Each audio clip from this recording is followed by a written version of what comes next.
Welcome everyone, good evening. Bienvenidos a todos, Boirun. We're so happy to have you tonight for our first in a wonderful four-part series, Sepharadim, from the medieval to the modern, with a wonderful friend and colleague, Rabbi Dr. Marc D. Angel. For those of you who don't know me, my name is Ethan Marcus. I'm the Director of Communications for La Hermandad Sefaradi de America, the Sephardic Jewish Brotherhood of America, the national umbrella organization for the Ladino-speaking Sephardic Jews in the United States. We're so happy to have you here through this wonderful new initiative, what we're calling the Sephardic Digital Academy, a host and hub of Sephardic education and content, including cooking, Torah, halacha, Ladino language and culture, and so much more. And if you're interested in learning more about some of our wonderful programs, including classes like this with Rabbi Marc Angel, please feel free to check out our website, sephardicbrotherhood.com/Sephardic Digital Academy. It's now such a pleasure to introduce such a wonderful and esteemed guest, a man that really needs no introduction in the Sephardic community. And I'll just say a few words about the rabbi. So Rabbi Angel has had a long career of service to his congregation, Congregation Shereth Israel, the historic Spanish and Portuguese synagogue of New York City, and the national community. He has served as president of the Rabbinic Council of America, the Rabbinic Alumni of Richest, Sephardic House, and various other organizations. He has served as an officer and board member of the UJ Federation of New York, the Healthcare Chaplaincy, the American Sephardi Federation, Cancer Care, and other agencies. He's won national rabbinic awards for the Union of Orthodox Jewish Congregations and the United Jewish Communities, and the Finkel Award of the New York Board of Rabbis. Author and editor of over 28 books and hundreds of articles, he's won a National Jewish Book Award in the category of Jewish Thought for his book, The Orphaned Adult, published by Human Sciences Press, and a National Jewish Book Finalist Award in the field of Sephardic Studies for his book, Foundations of Sephardic Spirituality, The Inner Life of Jews of the Ottoman Empire, and another National Jewish Book Finalist Award for the Jewish Scholarship for his book, Maimonides, Spinoza, and Us, Toward an Intellectually Vibrant Judaism. The latter two books were published by the Jewish Lights publishers. I also add that Rabbi Angel is of de los Muestros, as you see in Ladino. His family is originally from the island of Rhodes, and he grew up in the Sephardic community in Seattle. Rabbi Angel, just need you to unmute, and whenever you're ready, bechavod. Okay, thank you very much, Ethan. And thanks to all of you for joining us this evening. We have an interesting adventure. Ethan asked me to speak for 4 times, starting Monday night, starting tonight, and for the next 3 Monday nights, each time focusing on one of my books. One of the pleasures of that I've had over the course of a lifetime is not only serving as a rabbi of a congregation and serving in the community at large, but I've always made time to study and to think and to write. And actually, I'm up to 38 books now since Ethan's Tracy was a little bit outdated. Tonight we're going to talk about, that's okay, all right, that's fine. I'm still working on my next ones, yeah. I always feel if you're not in the middle of writing a book, you're falling behind. It's in life, if you're not growing, you're shrinking. But tonight we're going to talk about a book called Maimonides, Spinoza, and Us. I'm mainly going to be talking about Rambam. We'll get to that in a minute. The following week, we're going to focus on my book called Voices in Exile, which is an intellectual history of Sephardim from the time of expulsion from Spain in 1492 until the mid-1950s. We're not going to cover that whole period, but we'll deal with several things, mainly the impact of Kabbalah, and then the emergence of the beginning of modernity within the Sephardic world. The third lecture will be a book that I wrote called The Foundations of Sephardic Spirituality, which will deal with the inner life of the Sephardim. In other words, we're all proud of being Sephardic, knowing about Sephardic, but 100 years from now, will anyone care if we have Sephardic genes or not? 100 years from now, we're going to be Jews. Our great-grandchildren are going to be Jews. They're not going to be just ethnic Sephardic or ethnic Ashkenazic. They're going to be Jews. So what is there within the Sephardic tradition that we want to be there 100 years from now? And that's going to be the third talk. And the fourth talk will be on a book that I wrote about Rabbi Uziel, dealing with the Sephardic approach to halakha. And Rabbi Uziel was the great Sephardic chief rabbi. He died in 1953. He was the first Sephardic chief rabbi of Israel. So those are the books. If you want to get those books, which of course I recommend, you can get them at our website, jewishideas.org. You can order all of them through that. The Rabbi Uziel book is out of print. But if you want that book, just email me at info@jewishideas.org and I can figure out how to get you a copy. Okay, let's start with Rambam tonight. When I study Sephardic life, Sephardic history, Sephardic culture, Sephardic ideas, I study it as a human being. What is it within that tradition that will help me, help us be better people, be better human beings? How will it enhance our Jewish observance, our Jewish knowledge, our Jewish sensitivities? How will it make us better Jews and better human beings? I don't look at it as an abstract subject of historical research. It's not just picking up some dry facts from ancient history, but rather it's an attempt to find those elements within our tradition, written by great people, ideas of great people, and the folk literature, that somehow strengthen us as human beings and make us face life better. This, I would say, is probably my favorite rabbinic image. They say there's a midrash that says, the way of the Torah is a narrow path. On the right hand is fire, and on the left hand is ice. If you don't walk carefully in the middle, you either get burnt or you freeze. If you go to the right, there's extremism, there's fanaticism, there's religious zeal that's out of control. And we see that in our world today, believe it or not just among Jews, but you see it among other people. When religious fanaticism takes over, people stop thinking rationally. They think God's going to save them. God will save it. I'm doing everything for the sake of God, and God will help me, and I can do whatever I want. I could kill in the name of God. I could not follow the COVID rules in the name of God. I can do anything I want, as long as I think I'm following God. People who only follow God in that kind of way is dangerous. Fanaticism is dangerous, not just to society at large, but it unhinges a person's own wholeness. On the other side, there's the ice. Ice means we're so skeptical, we're so rational, we're so unopen to spirituality that life is very cold. You speak to people about God, you tell people about Misvot, about religion, they don't identify with it. This is ice. What's our job? Our job is to walk the narrow path, to try to have a sensible approach to religion, which I think is also a sensible approach to life. Our goal is not just to be good Jews, but to be good human beings. God put us on this earth as human beings and gave Judaism to us as a pathway to help us and live better Jewish lives. Now, if you go to the Torah, to the prophets, if you look at the Talmud, here's something you will not find. You will not find a systematic discussion of what Judaism is. You will not find dogmas. You will not find beliefs, clear-cut beliefs. You will find poetry. You'll find imaginative language. You'll find that God has long arms, outstretched arms. You'll find that God prays. You'll find many, many things. You won't find a systematic philosophy or theology. Rather, for centuries, the Jewish people were quite happy without being philosophers. We're quite happy without having a systematic approach to Judaism. It was a way of feeling. We wanted to feel close to God. We wanted to feel close to our tradition. The prophets spoke to us as fellow human beings. And they told us if we do good things, we'll get rewarded. If we do lousy things, we're going to get punished.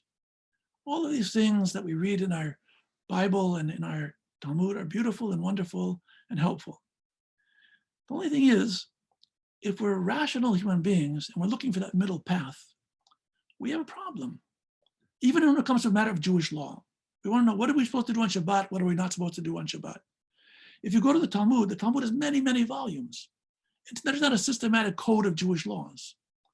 We would have to be a tremendous Talmudist to be able to extract from this volume and that volume and the next volume what to do on any given, on Shabbat, on any of our mitzvot. Along comes in the 1100s a man who changed the world. Moshe Maimon, we call him Rambam. Moshe ben Maimon, Rambam. Rabbeinu Moshe Maimonides. Maimonides was a thinker. And Maimonides believed it's important to put Judaism on a solid intellectual basis. He didn't draw this out of the air. There were already Muslim theologians, there were Christian theologians. Other religions were being more sophisticated. Jews were very unsophisticated in certain ways. And Rambam wanted to put us on a proper intellectual basis. And Rambam accomplished something which it's hard to imagine one person could have done. He codified Jewish law from beginning to end in the Mishneh Torah, a set of books which we still rely upon today, 800 years after he's dead. And no one could possibly talk about anything in Jewish law without relying on or referring to the Rambam. He wrote the Guide for the Perplexed, the fundamental book of Jewish philosophy. Nothing before or nothing since has had that kind of impact. He wrote the 613 mitzvot. What are the mitzvot that we have to follow? He wrote the commentary on the Mishnah. But besides that, he wrote books on medicine, on logic. He was a scientist. He was a person who had all of the ingredients of being an encyclopedia, a single person who was an encyclopedia. If we would hire all the geniuses today to write what Rambam wrote himself, we would never be able to accomplish it. He did what a committee of 1,000 people couldn't do today. Incredible, incredible. The more you study Rambam, the more you are amazed that God created such a human being that could have possibly had so much wisdom and so much knowledge.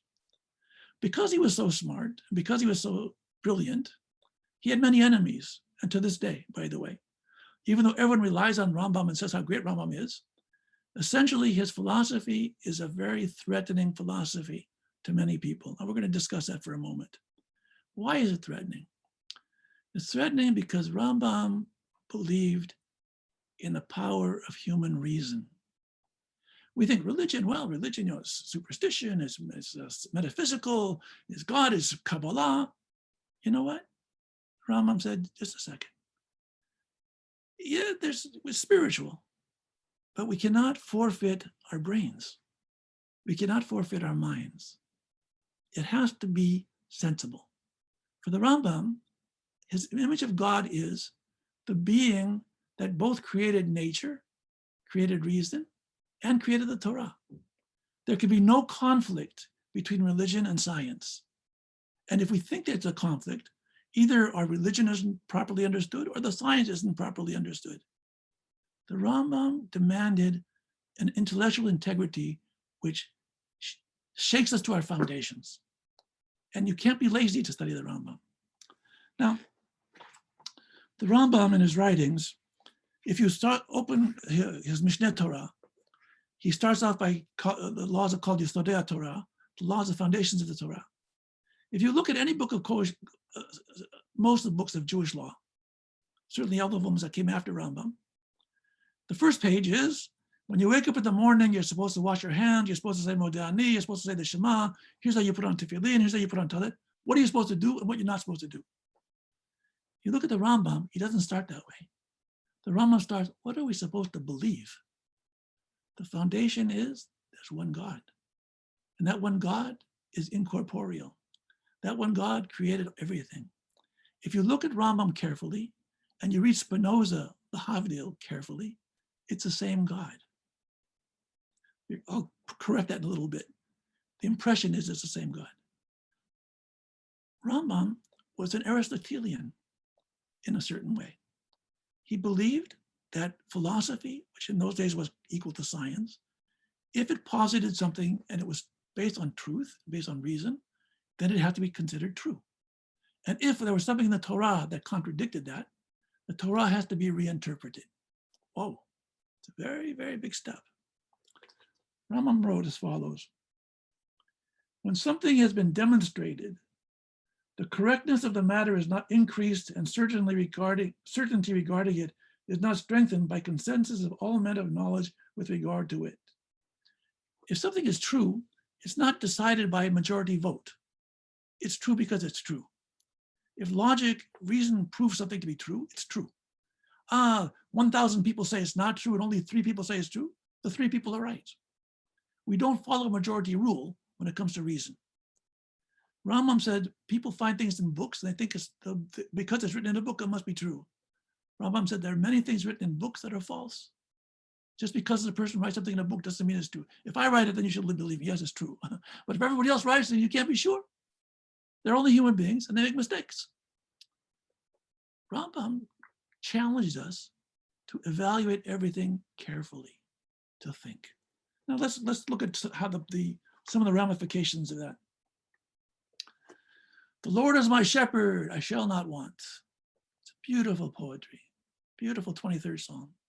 Now stop and think. Is God a shepherd? Is God a man who has a long hook that he could take the little sheep, pull them in? The Lord is my shepherd, I shall not want, I shall not lack. God isn't a shepherd, with all due respect, ladies and gentlemen. God is God. God is infinite. God is eternal. The Torah says, Adonai ish milchama. God is a man of war. God is a man. God is a war. God has weapons. God has an arm. Can't be. If you look at philosophy, God is ethereal. God is eternal. God is infinite. God is not a human being glorified. Some people imagine, and it's in our prophets also, God sitting on a great big throne, an old man with a long white beard. And if we do something good, God taps us on our head. And if we do something bad, God zaps us. My mom says, that's not religion. That's for the masses maybe, but that's not the truth. If we're looking for truth, we have to realize we can't find truth if we surrender our power of reason. But Rambam, look at the Torah itself. The Torah itself uses phrases that God has arms and legs and God gets angry, and God, we read last week's parasha in Bereshit that God felt bad that he created humanity. God wants to destroy humanity and just leave Noah to survive. God has emotion. Rambam answers, it's not possible from a philosophical point of view for God to have those things. But it says so. Poetry. It's imaginative language. We are human beings. We don't have the ability to describe God's infinity. We don't have the language. So what do? We write poetically, imaginatively. If we were describing God, we describe him as macro human beings with macro human powers. But that's not because we really believe he has those powers. That's just, we have a poverty of language. Our language could never attain what God really is. So he starts reinterpreting the whole Torah. That's amazing. Now, Rambam says as follows. In those days, Aristotle believed that the world is eternal. Matter is eternal. There was no creation.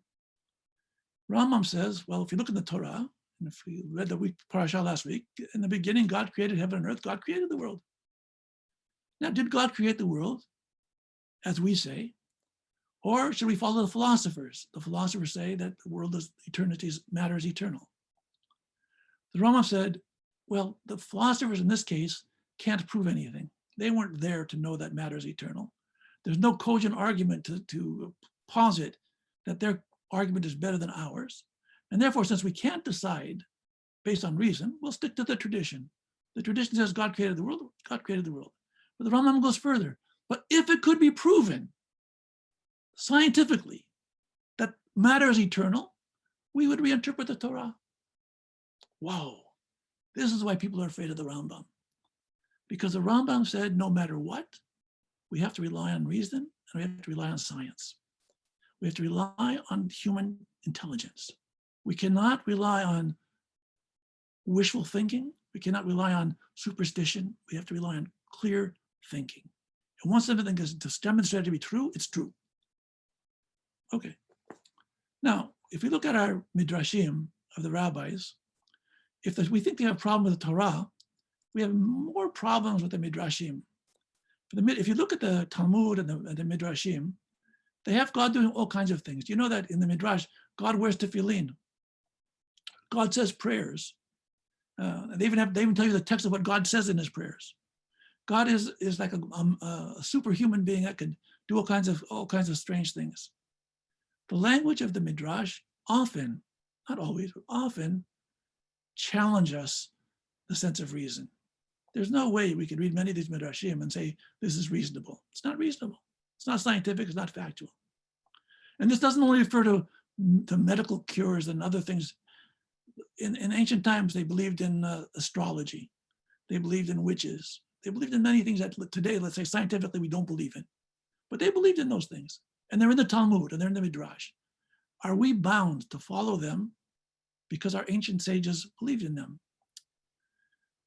So the Rambam says, there are three categories of people who study our rabbis' midrashim. One category are people who see that the words of our rabbis often contradict reason, and they say, you know what? The rabbis are always right, and if they say something, it's true, and our reason is defective. We don't understand them. In other words, they think that in order to defend the integrity of our religion, we have to support every word that our rabbis say, otherwise the whole system breaks down. Rambam says about these people that they are such a problematic group that they in fact degrade the words of the Torah. He says that such a group of people that they think they're honoring the rabbis, they actually are shaming the rabbis, because the rabbis often spoke also in poetic language, symbolic language, metaphorical language. Instead of taking these things literally, one should look for hidden meanings. And if there is no hidden meaning, sometimes the rabbis were wrong. They didn't know science. They didn't know science. And in the Talmud itself, sometimes there's a debate between the rabbis and the Greek sages on matters of science. And the rabbis admit, we don't know. We follow them. The Greeks have it right that time.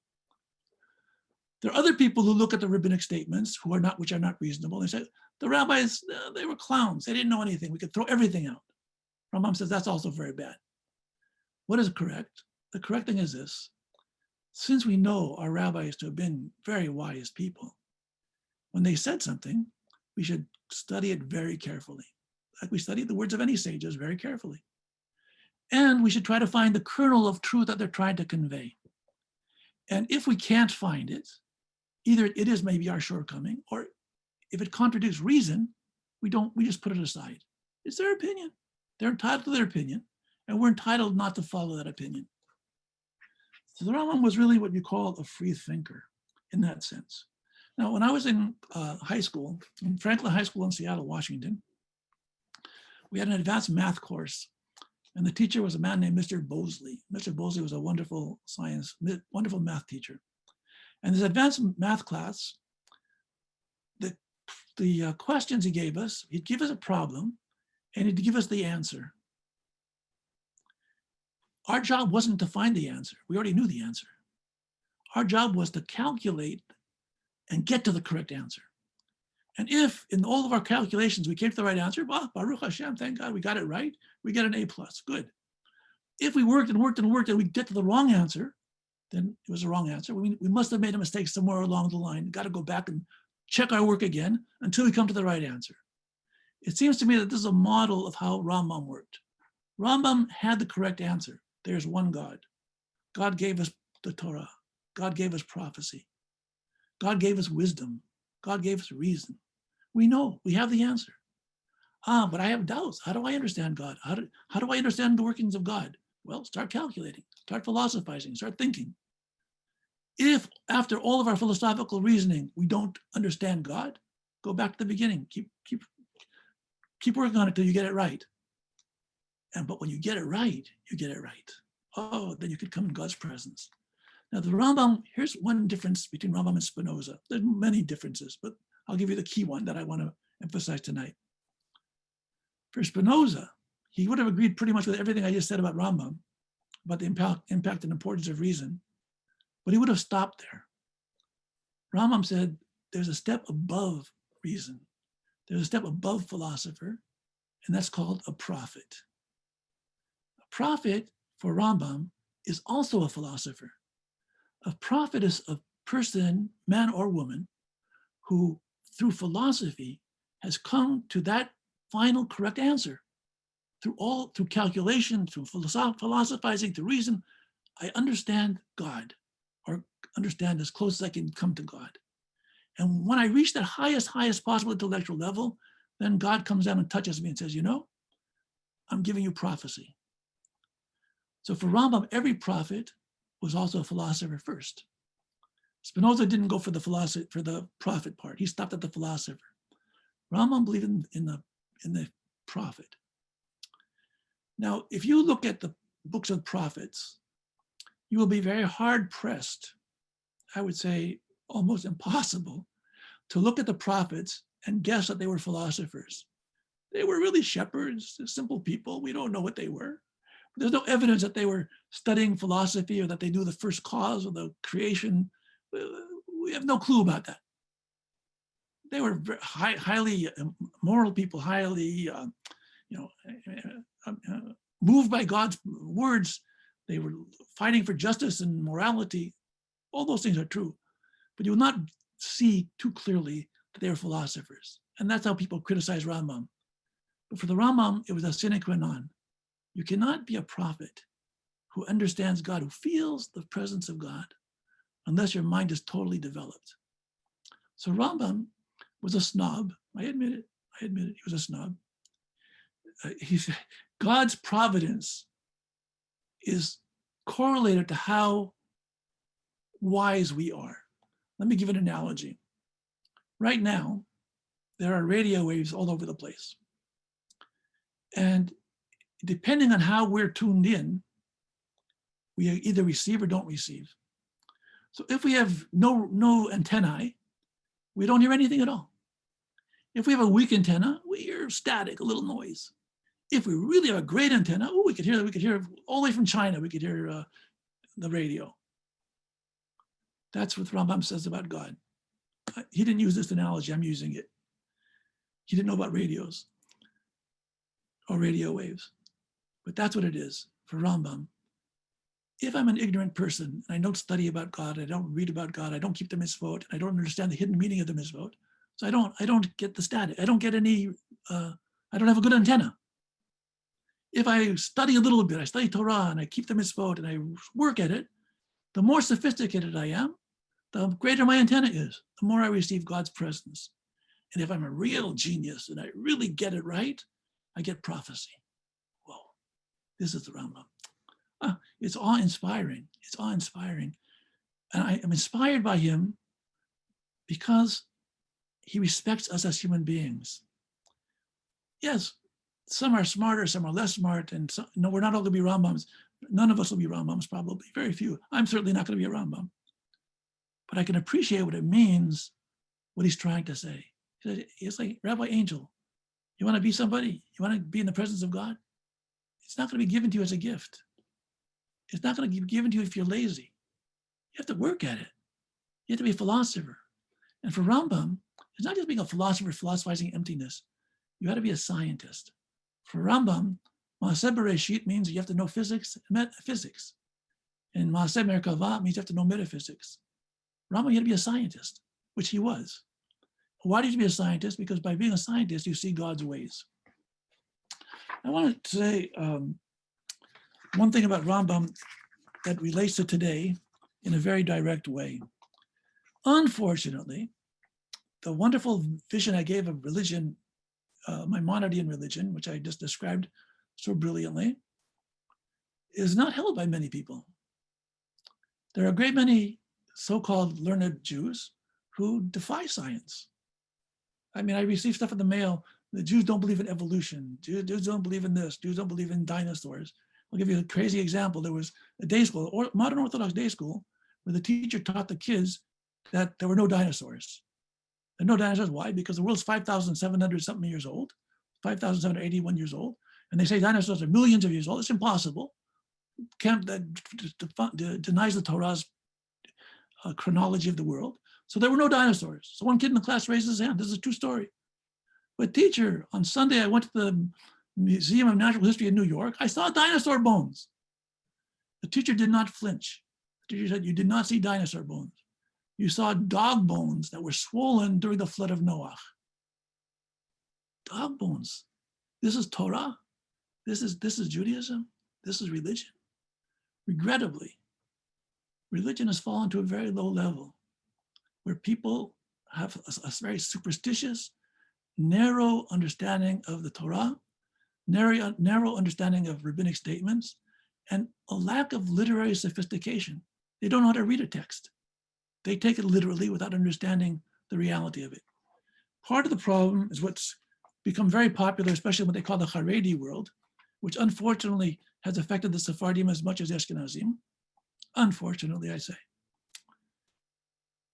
And they call it, the Ashkenazim call it Das Torah, and we would call it Da Torah, where it's assumed that certain sages are so smart that whatever they say is what the Torah wants us to do. And if they say something that we think is wrong, it's our fault. Whatever they say, we have to do. So for example, today we have this problem with this COVID. So you have Hasidic rabbis or Haredi rabbis. They tell people, go to yeshiva, go to school, don't listen to the rules, you'll be okay, God will protect you. You know what, ladies and gentlemen? The highest rate of COVID is among them. God isn't protecting them. There's science, there's logic. How could you ignore it?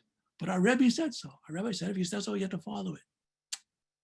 This is the problem that we're facing in our time. There was a rabbi, very popular rabbi, in Haredi rabbi, Rabbi Eliyahu Dessler, in the 20th century. He says as follows, I'm quoting him now. Our rabbis have told us to listen to the words of our sages, even if they tell us that right is left, and not to say, heaven forbid, they are erring because I can see with my own eyes that they're wrong. Rather, my seeing is null and void compared with the clarity of intellect, the divine aid that they receive. In other words, these rabbis are assumed to have divine wisdom. Ladies and gentlemen, during the 1930s, in early 1940s, when the Jews of Europe were facing destruction, these great rabbis, they didn't say, I have divine inspiration, let's get the heck out of here. Let's get some weapons to defend ourselves. They said, if you sit down and study Torah, God will protect us. We saw how God protected us. Millions of people died needlessly. And the bad guys were the bad guys. The murderers were the murderers. But the rabbis who were leading the people, they were leading them incorrectly. And they led people literally to their own deaths without realizing it. And you have today, rabbis telling their people, go to a wedding with 10,000 people, knowing full well that of those 10,000 people, some are going to get sick and some are going to die. They don't follow the Rambam. If you ask any of them, do you follow the Rambam? Yes, we follow the Rambam. We love the Rambam. Oh, the Rambam, we venerate the Rambam. But they don't venerate Rambam's demand for thinking, clear thinking, and following science. The Rambam makes a sharp distinction between religion and superstition. One of my pet peeves, probably the pet peeve of anyone who thinks seriously about religion, is how sad our situation is when so-called rabbis or religious leaders, pious people, well-meaning people, teach superstition instead of religion. Let me give an example. A few years ago, there was an article in Forbes magazine about the 10 richest rabbis in Israel. I wasn't one of them. I don't live in Israel. But even if I was Israel, I wouldn't be one of the top 10. The top had $300 million, not shekels, $300 million. The poorest one on the list had $9 million. So I looked at the list of all these 10 people, figure out what am I doing wrong? How come they have all this money and I don't? And there's something in common. I found there's something in common to all 10 of them. Either they were Hasidic rabbis or they were Sephardic Kabbalists. Any normal rabbi wasn't on the list. The only way you could make it on the list is if you were a wonder worker, if you were a magician, if you promise people, pay me money and I will give you a blessing and then I'll make money. $300 million? See, a lot of blessings you could give out. And what happens?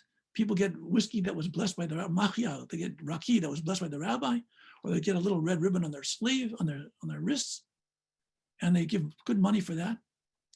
And here's the irony. There's a rabbi in Israel, a 92-year-old man, Rabbi Kanievsky, who earlier when the COVID crisis first broke out, there was a fundraiser sent out by his charity with his name on it, that if you contribute X dollars to our charity, we guarantee you will not get COVID. And no, you or no one in your family will get COVID. This Rabbi Kanievsky now has COVID. I guess, it didn't apply to him. This isn't religion, ladies and gentlemen. I'll give you one other example. Right before Yom Kippur, I got an email, urgent email. What's urgent email?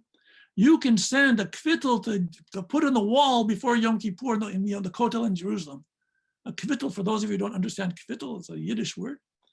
You write a little prayer and you tuck it in the walls in the, ladies and gentlemen, God can't hear your prayers directly. You have to write them little notes and you have to put it in a wall. It's bizarre. It's bizarre. Now, I know that people do it in good intentions and people do it sympathetically. I'm not going to judge anybody much. But to me, it's absolute foolishness. This isn't religion. To send a kvittel, there's a thing called fax a kvittel. If you send a proper amount, they will send Talmidei Chachamim to the wall to pray for you and to put your message in the wall. Ladies and gentlemen, if I want to reach God, I can pray anywhere. Baruch Hashem, God is everywhere. I don't have to go to the wall. I don't have to go anywhere else. And certainly I don't have to send notes to the wall. And certainly I don't have to pay for the privilege of putting it in the wall. Rambam writes, anyone who whispers a charm over a wound and reads a verse from the Torah, or one who recites a biblical verse over a child lest he be terrified, or one who places a Torah scroll or tefillin over an infant to enable him to sleep, they are not only included in the category of sorcerers and charmers, but are included among those who repudiate the Torah. Oh my goodness. What are these people doing? Here's a person, their baby is crying. I want my kid to keep quiet. I want to go to sleep tonight, poor baby. Let me put my tefillin in his crib, and the tefillin is a holy thing that will calm the baby down. I think I'm doing something religious. The Rama says, you think it's religious? You're in the category of a sorcerer and a charmer, and you're included among those who repudiate the Torah. The Torah isn't magic. The Torah holy items aren't magic. The Torah scroll isn't magic. And when you treat a holy object as though it has these magic efficacy, you're degrading the Torah. You're treating it as something holy, as something that's profane. We don't believe in magic. Our magic is to pray directly to God. We pray for God. And let me just take an aside. When you pray to God and you say, God, I have a sore knee, please cure my sore knee. Now, what are we saying really?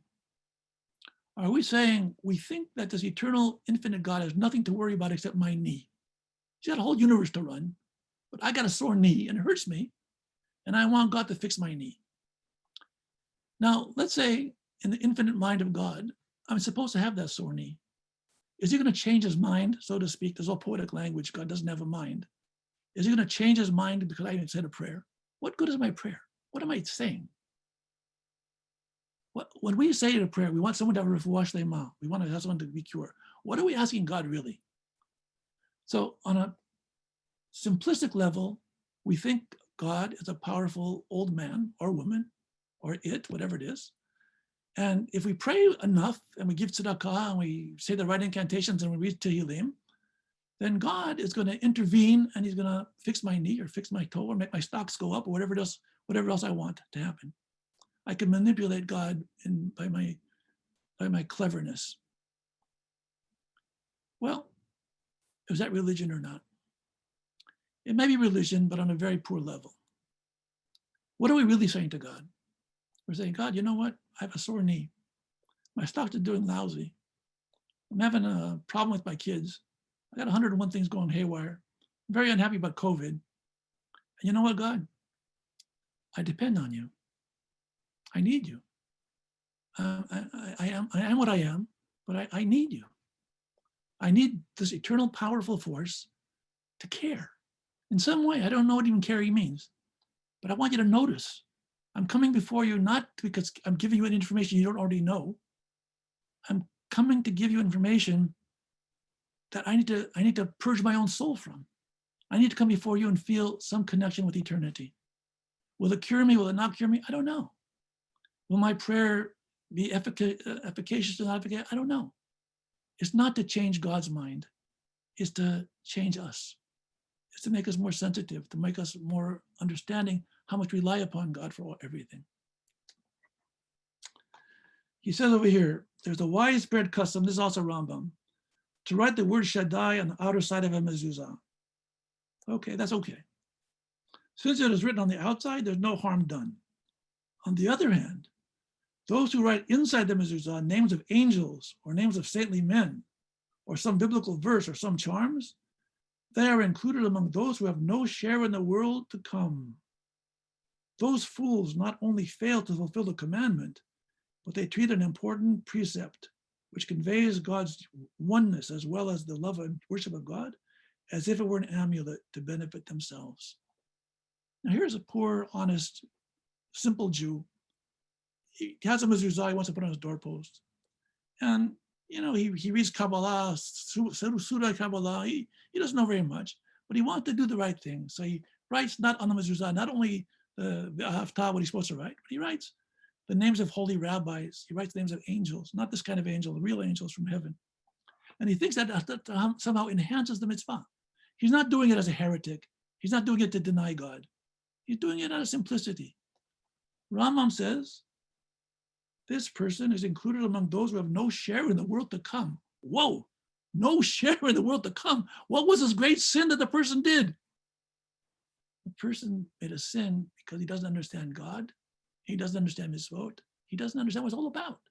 This person is a pagan. I'm saying it also in a philosophical, in a symbolic word. The person in his own heart is simple. They don't know any better. We have to have mercy. Rambam didn't have mercy on them.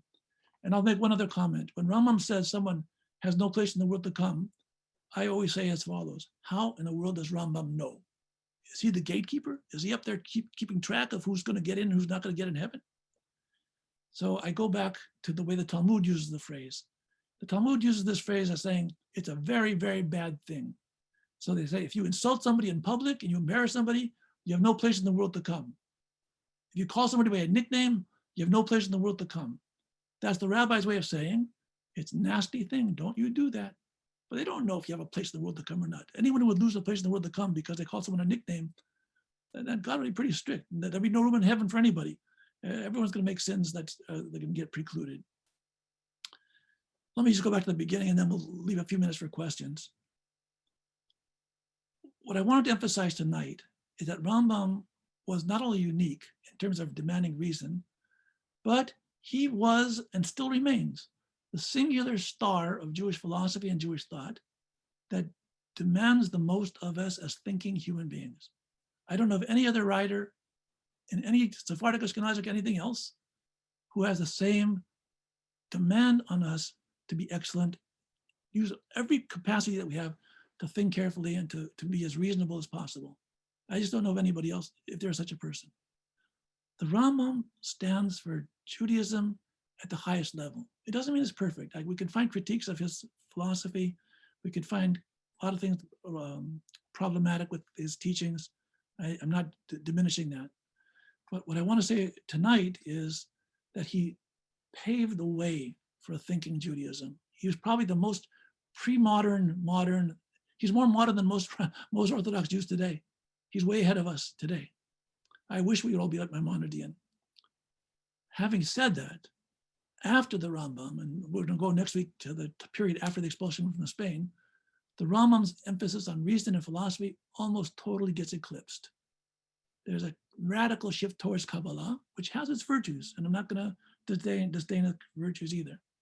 But we're going to switch next week to talk about the impact of Kabbalah, the impact of the exile, and how thought evolved away from Rambam, and how that ultimately had to come back to some extent in modern times. And we're still working on it. But I think by and large, modern traditional Judaism, we're still way behind the Rambam. We still have too much to learn from him. I'm going to stop here, and if there are questions, I'll be happy to entertain them.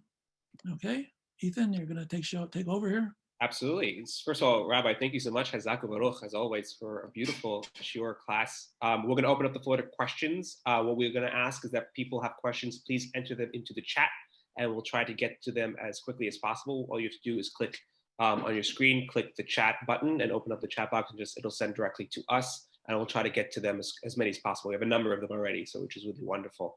Rabbi, so our first question actually for me, I'm curious, so you talked about the beauty of Rambam's rational view and kind of the classic Sephardic approach that has unfortunately in many ways been lost in the modern Jewish world, both on the ultra-right and the ultra-left in terms of observance, so ultra-Orthodox and then ultra-secular.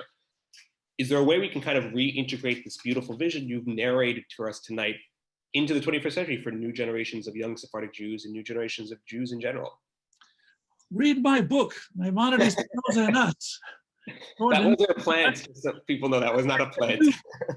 I write, I talk, I yell. We have an institute. Come to our institute, jewishideas.org. Register. It doesn't cost you anything to register. We pound day and night on a reasonable, I call it an intellectually vibrant, compassionate, inclusive Orthodox Judaism. And I could actually call it intellectually vibrant, compassionate, inclusive Sephardic Judaism. We have a vision. We have a very powerful message. And there are very few people out there who are espousing it. There are very few people standing for it. The Sephardic world is imploding. Either they're becoming Haredized or they're becoming assimilated, leaving it altogether. And the so-called middle is, I call it the muddled middle. There are very few articulate voices that are trying to at least let the message be out there. People say to me, Rabbi Angel, why are you even knocking your head against the wall? Who's listening to you? I don't know if anyone's listening to me. I'm interested in 25 years from now or 50 years from now. When people study the 21st century or 20th century, how come Jews in those times were so crazy? Oh yeah, but Angel was there. Angel had some good ideas. There were some smart Jews then in those days. I'm writing for the 2 generations down. We're gonna need voices that will be able to bring people back to the middle road. We need people that are gonna keep us centered. And when I say centered, it's not a compromised philosophy. Centered is a principled philosophy. On the right, extremism is dangerous. It leads to a lot of bad things. On the left, skepticism leads to a lot of bad things. If we want to live as whole, healthy, happy human beings, we need to walk confidently in the center and not be thrown off balance. I'm going to pick up some questions here from the chat. We have a number, so thank you all so much. Please keep entering in questions to try to get to as many as possible. A question here, where does emotion fit into the philosophical, rational view of the Rambam? A very good question. When you read the Rambam, you think of him as being so intellectual that the man had no feelings.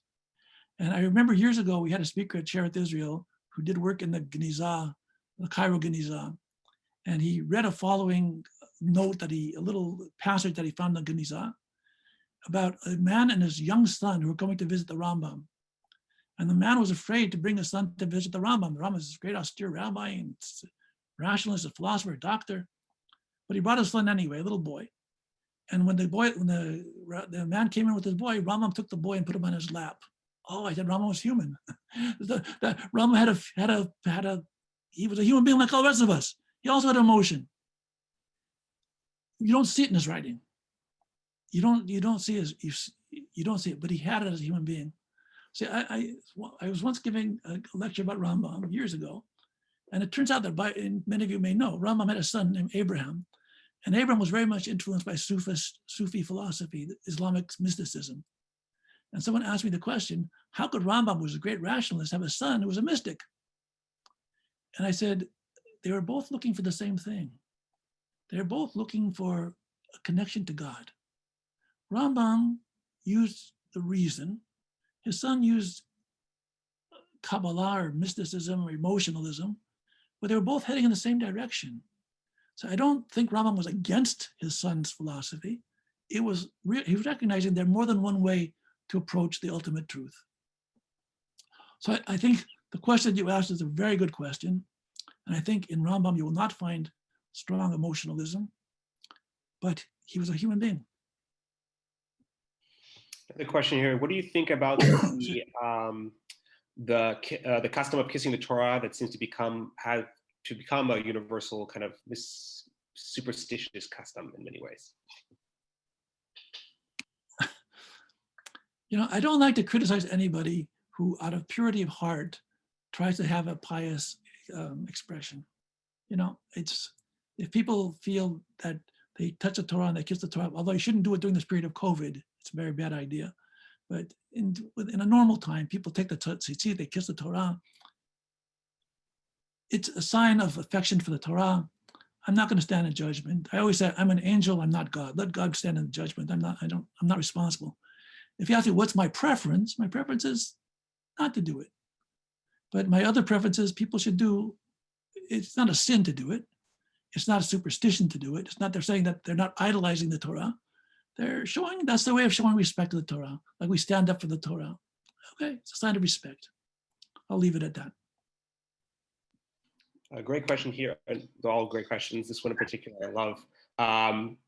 With such an in-depth Sephardic tradition that didn't have these labels, Orthodox, conservative, Reform, etc., how is it that today the term Orthodox, quote unquote, has been the accepted norm for Jews who follow halakha? Should we be looking at something different, particularly with the Sephardic mindset? The question is a good question and very personal. I take it very personally for the simple reason that in 2007, I retired at Shearith Israel. I became Rabbi Emeritus. And I founded my last sermon at Shearith Israel was Simchat Torah 2007. And the next day I opened my institute, jewishideas.org. And when I was going to found my institute, as I told you before, our goal is to foster an intellectually vibrant, compassionate, inclusive Orthodox Judaism.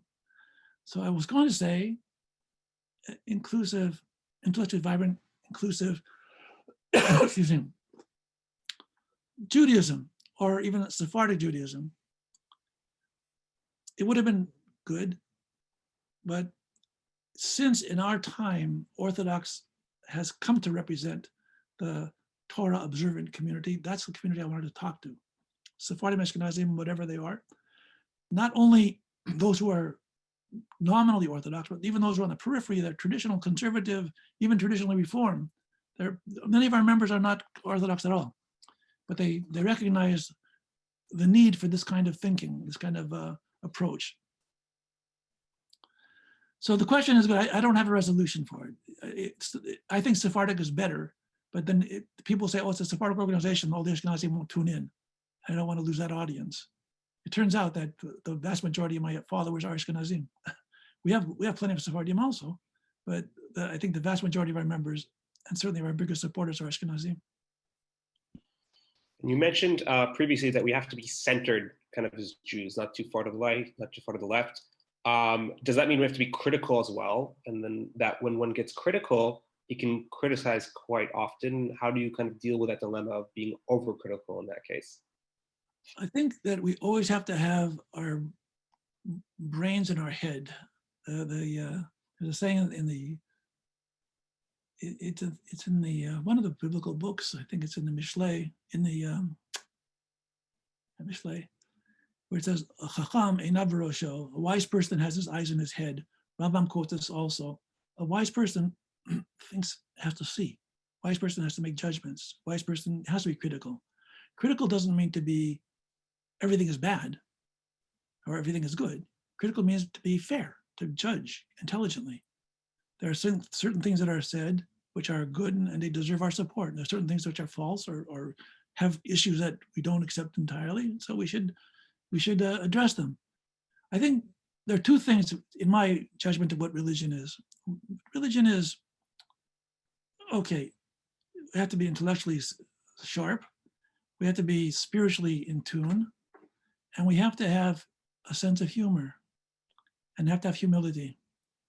I think God has a great sense of humor. If he could put up with all of us, he's got to be laughing. If there was such a thing, God must get a good laugh out of humanity if he's not crying. A religious person should not be judgmental. I gave a talk a few years ago. There was a conference at the United Nations of all places, sponsored by Bahrain, before Bahrain decided to recognize Israel. So there were Muslims and Christians and representatives of the Pope and a couple of Jews. I was the only Orthodox Jew. And they were all going around the room and everyone's talking about world peace and brotherhood, et cetera, et cetera. So it came to me. So I said, I'm a Sephardic Jew from Seattle, Washington. In the world of 7 billion people, there are maybe 15 million Jews. Of those 15 million Jews, maybe a couple million at the very most are observant, religiously observant. And if those are religiously observant, 10 or 15, 20% are Sephardic Jews. And of those who came from Seattle, 0.001% of all the Jews in the world, of all the people in the world. And yet I'm willing to live and die for my beliefs. Isn't that arrogant? How could I be right and 7 billion people be wrong? How is it possible? God created the world. Only I, being a good Sephardic Jew from Seattle, Washington, one person out of 7 billion people, I have the truth that I'm willing to live for and die for.